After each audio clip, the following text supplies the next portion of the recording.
મિત્રો, Ahmedabad municipal corporation દ્વારા એક ટોકન પગલું લેવામાં આવ્યું છે, જેને ખૂબ આવકાર મળી રહ્યો છે. કર્ણાવતી ક્લબની સામે એસજી હાઈવે પર ઇસ્કોન ગાંઠિયા, કર્ણાવતી સ્નેક્સ, રજવાડી ચા, ગાત્રાલ ટી સ્ટોલ, ગજાનંદ પૌવા હાઉસ આવી 12 ખાણીપીણીની દુકાનો મ્યુનિસિપલ કોર્પોરેશને સીલ કરી છે. 25 એપ્રિલે સીલ કરી છે. અને આ સીલિંગ ઘણી ચેતવણીઓ અને ઘણી બાંહેધરીઓ, ઘણી ચર્ચા પછી કરવામાં આવ્યું છે. 2019થી મ્યુનિસિપલ કોર્પોરેશનની નજરમાં હતું કે આ દુકાનો પર જે પણ ગ્રાહકો આવે છે તેઓ રસ્તા પર પાર્કિંગ કરે છે, અને આ રસ્તો એટલો બધો પહોળો નથી. આ એસજી હાઈવેની એક સાઈડ લેન છે, પરંતુ ખૂબ જ મહત્વની સાઈડ લેન છે. એક ફીડર રોડ છે એસજી હાઈવેનો. અને એસજી હાઈવે પર આ જગ્યાએથી તમે જો એન્ટર થાવ તો સીધા ગાંધીનગર તમે 25 મિનિટમાં જઈ શકો એવો ઓલમોસ્ટ એક્સપ્રેસ વે છે. મોટાભાગનો એક્સેસ કંટ્રોલ્ડ છે. તો એટલા માટે આ જંકશન ખૂબ જ મહત્વનું છે. અને તેમ છતાં આ જંકશન પર રસ્તો એક પ્રોપર રસ્તો છે, પરંતુ એટલો પહોળો પણ નથી.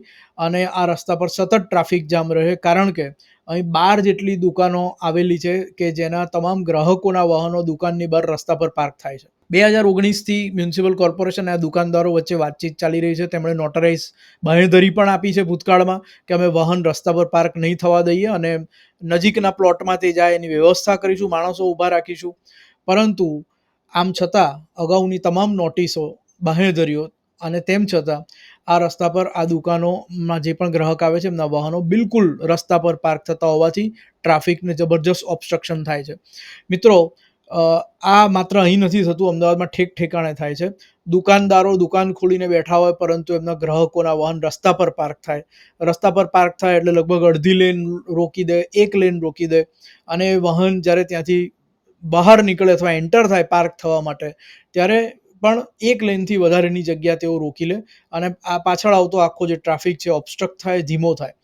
આ સમસ્યા ઠેક ઠેકાણે છે. પરંતુ મ્યુનિસિપલ કોર્પોરેશને એટલીસ્ટ ક્યાંક એક પગલું લીધું છે અને આ દુકાનો સીલ કરી છે, તેને ખૂબ જ લોકો દ્વારા આવકાર મળી રહ્યો છે. લોકો ઈચ્છે છે કે મ્યુનિસિપલ કોર્પોરેશન, પોલીસ એ કડક થાય અને કડક કાર્યવાહી કરે, ઢીલા પોચા ન રહે, તેમનો ડર રહે.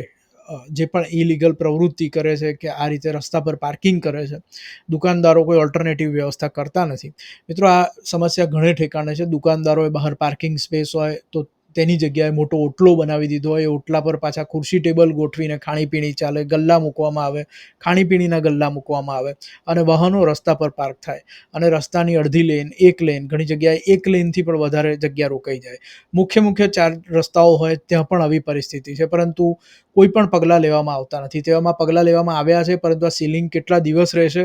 આ સીલિંગ ખુલી જશે તો ફરીથી પ્રેક્ટિકલી શક્ય નથી કે લોકો આ દુકાનથી દૂર વાહન પાર્ક કરે કોઈ પ્લોટમાં ને પછી અહીં આવે. દુકાનદારો તેવી વ્યવસ્થા કરે, કારણ કે તેમની ગ્રાહકી ઓછી થઈ જશે. અને લોકોએ પણ દૂર પાર્ક કરીને ચાલવું નથી, લોકોએ નજીકમાં જ પાર્ક કરી દેવું છે રસ્તા પર.